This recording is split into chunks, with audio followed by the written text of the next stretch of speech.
Under the dark sky of the forbidden astronomy of ancient times. Part 1: The stars you were forbidden to see. Night in Australia holds something surreal. Not city lights, not the blare of cars or the pulse of urban life. In a remote and desolate region, when the darkness falls and silence blankets the scrubby trees, if you dare to look up, you'll witness something unbelievable. It's not just stars. It's not just the Milky Way. You'll see the very heart of the galaxy itself glowing, rotating slowly in utter silence. And strangely, among the countless stars, emerges the shape of a giant emu.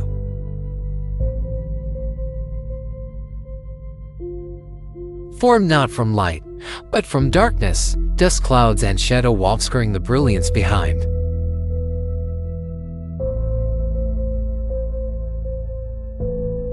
Thousands of years ago, the Aboriginal people already saw this celestial figure, a sacred bird of the sky.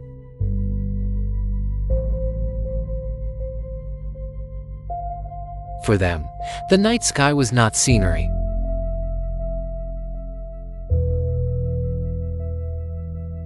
It was a book where the gods inscribed their messages.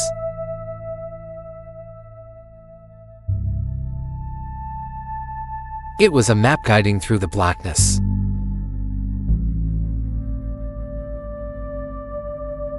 It was a mirror reflecting life and death, seasons and war, fate and hope.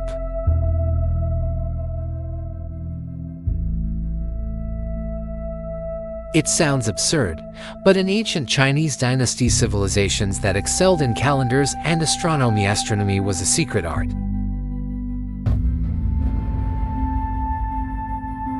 A black technique reserved only for the emperor's inner circle.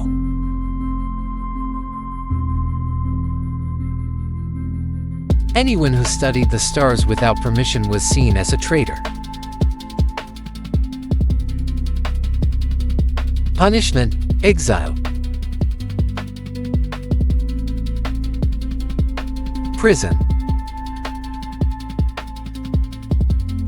Or execution. Astronomy, from telescopes to royal sorcery. Today, we study astronomy to find planets, measure stellar distances, calculate gravity and orbits.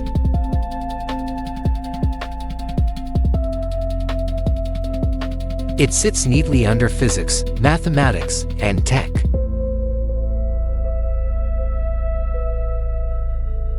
But before telescopes, people watched the sky with their bare eyes, hearts, and a spiritual connection to the cosmos.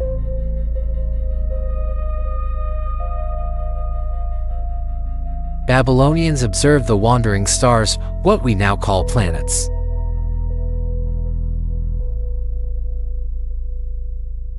The Greeks measured shadows to calculate the Earth's circumference.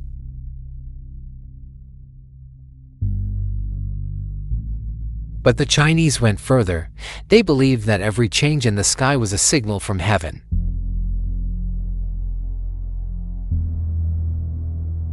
And the emperor, called Son of Heaven, had to decode those signs to rule justly.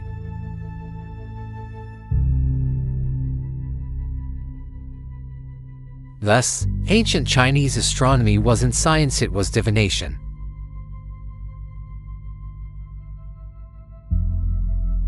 No one could touch this art.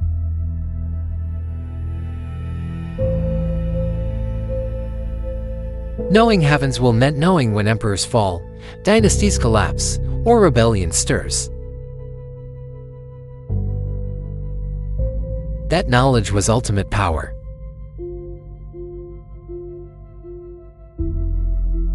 The story of the Forbidden Star.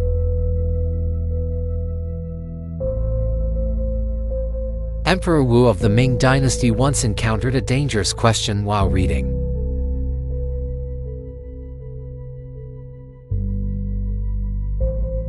He stumbled upon the name of an ancient star called Chuzhang and paused. What star was this?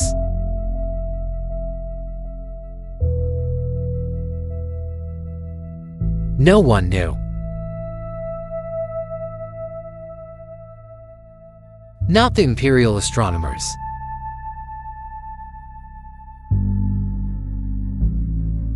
Not the top scholars of the Hanlin Academy.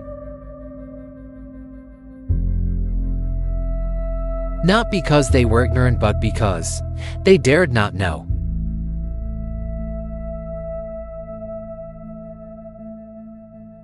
But Yang Shen was later exiled for 30 years, dying in disgrace.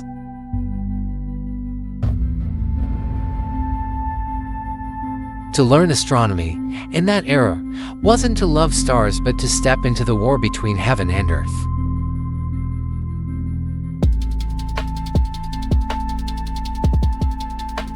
Astronomy, the Achilles heel of empire.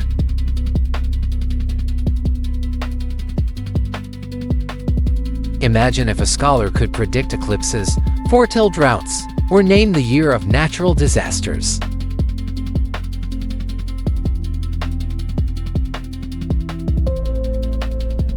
Wouldn't that person become a prophet or a threat?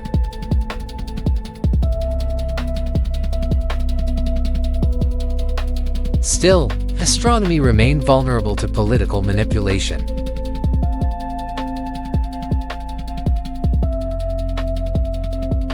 Trao Sung and the Fall of a Cosmic Worldview. A tragic tale unfolded in 400 to C.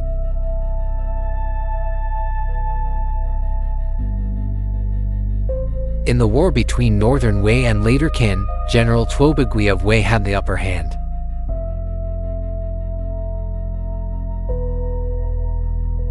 The enemy was cornered, food was scarce, victory was near.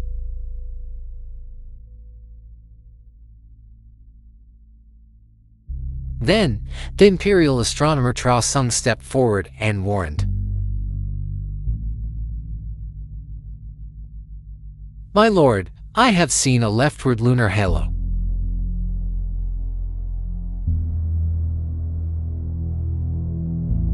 A sign that horned beasts will die.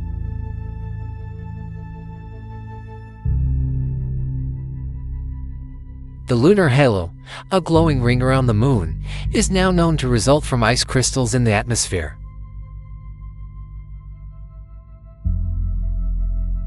But to the ancients, it was a rare omen.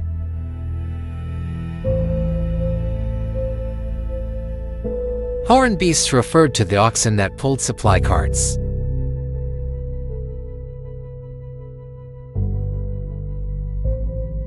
Tuobagui hesitated.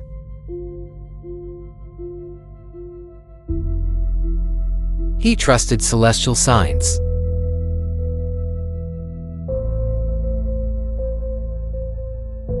He wavered, then pressed forward anyway.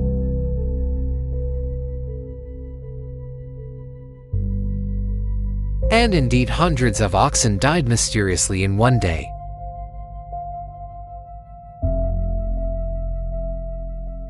The campaign failed.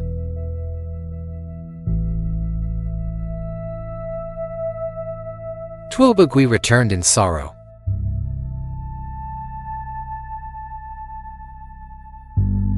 Later, he discovered that Trao Sung had once served the enemy state and had secret contact with spies.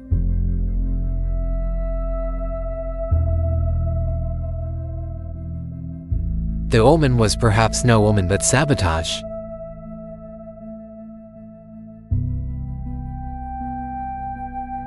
Trao Sung was forced to commit suicide.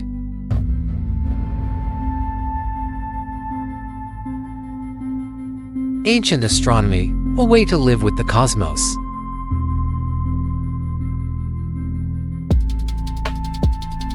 Modern people look up to measure and calculate.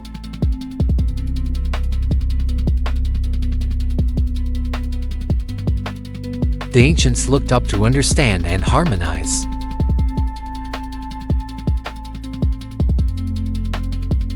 To them, the stars were not just data points.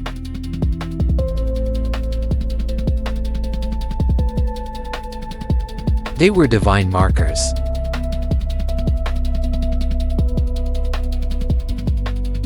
A darkening star meant fading power.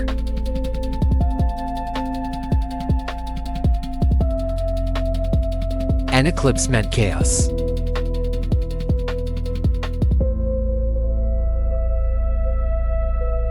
A comet meant the fall of kings. They didn't study the sky to conquer it. They studied it to live in sync with it. Under the dark sky of the forbidden astronomy of ancient times. Part 2. When the sky was nitrogen monoxide longer for humanity alone. The ancients gazed up at the sky not to understand the outside world, but to understand themselves.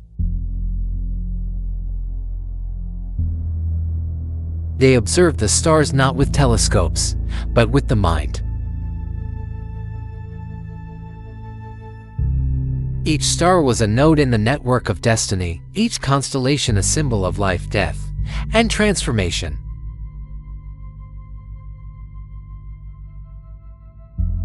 Ancient astronomy was not merely science, it was philosophy and the art of existence. But as time passed, telescopes were invented, physics advanced, and humans began to see the sky as a purely scientific object.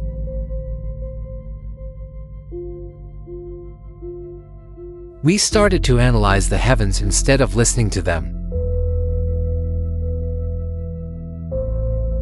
Modern astronomy, when humanity viewed the sky from the outside.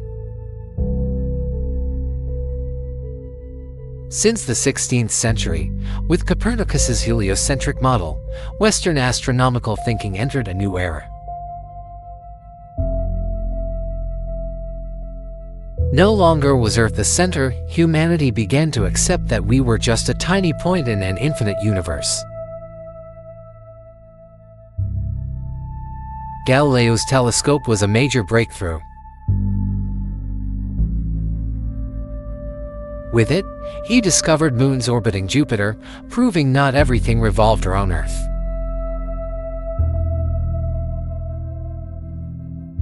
Then came Kepler, Newton, Hubble.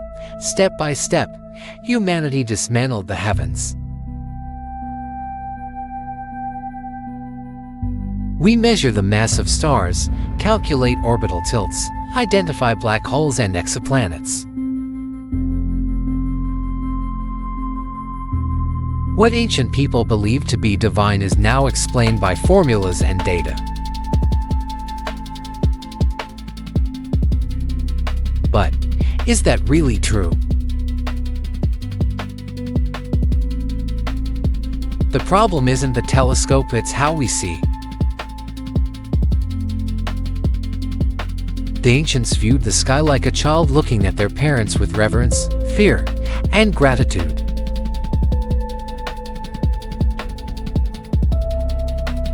Today, we see the universe as a machine, emotionless, godless, meaningless.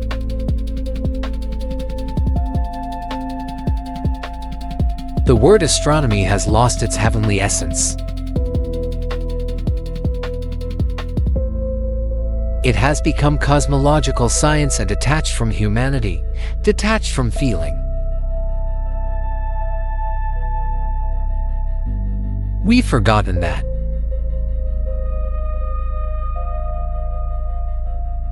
It was by watching the stars that our ancestors knew when to plant rice and anticipate floods. It was through eclipses that the ancients sensed the time of succession or change in fate.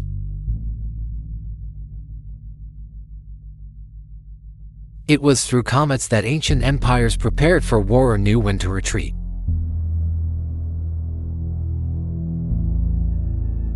And in doing so, perhaps, we've lost something precious. The loneliness of modern astronomy.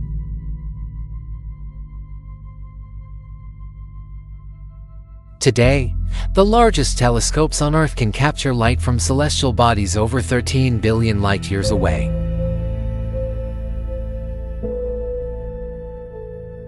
An astonishing number, a technological miracle.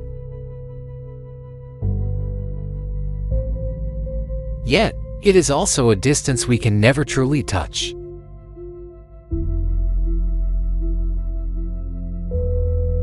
We see the universe, but we no longer belong to it. But modern humanity has separated itself. The universe has become something far away, the space to be exploited, measured, and used for our benefit.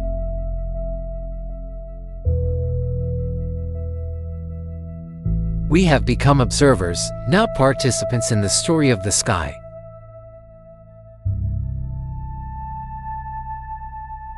Ancient astronomy, not for exploration, but for living in harmony.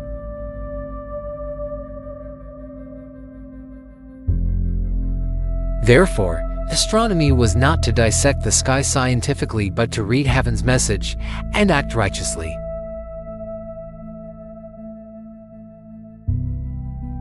They observed lunar halos to predict wars.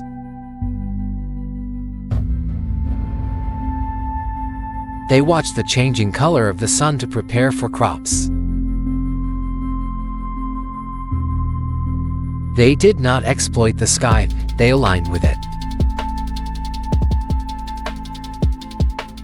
The great question, are we progressing or regressing?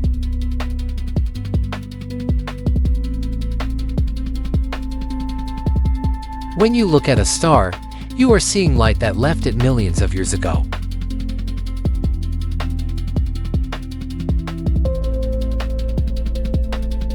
That star may already be dead, yet its light is only now reaching your eyes.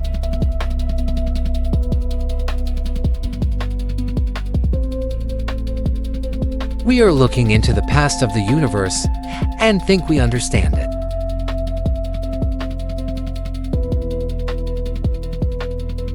They didn't know about photons traveling for millions of years.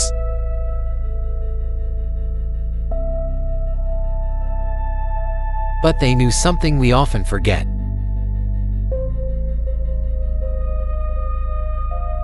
If the heavens change, then the human heart must also change.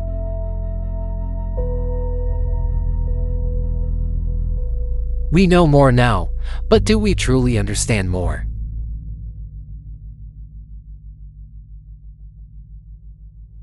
We've traveled farther, but are we sure we're going the right way?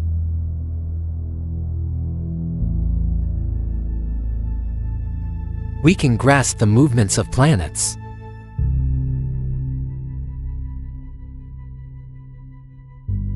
But do we understand the trajectory of our own lives?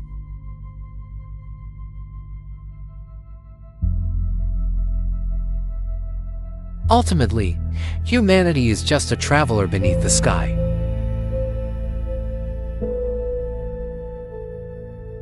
We gaze at the stars, whether in ancient times or now, for the same reason, we are searching for answers.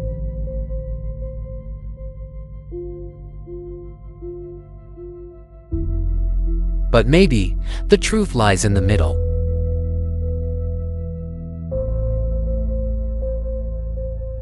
Between science and intuition, between calculation and belief, between reason and the sacred.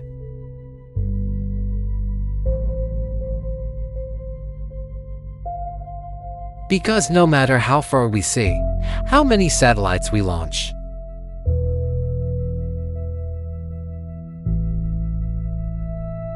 how many exoplanets we find at just one sneeze from the universe, a supernova,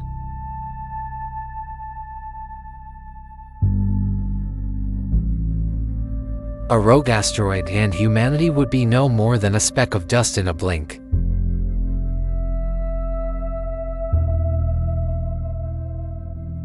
The sky has never been silent.